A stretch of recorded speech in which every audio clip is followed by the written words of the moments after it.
በአንድ ቀን 3 ቁም ሳጥን ሰርቶ አንዱ በመራቅ ነው ያጣበቀው ወይስ በምንድን ነው ተብሎ ሁሉ ቼክ ሲደረግ ነበር። ደንበኛ ቁም ሳጥን ሄሊኮፕተር የሚያሳርፍ ይሰራው ይላል።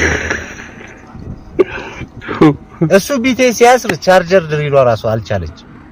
ከቻርጀር ድሪሏ በላይ እጁ ነው የሚያጠብቀው ቢቴ የሚሰብር ነው በመጠቅዘዝ። የሚገርም አናጺ ነው። 3 ቁም ሳጥን ባንዴ ሰርቶ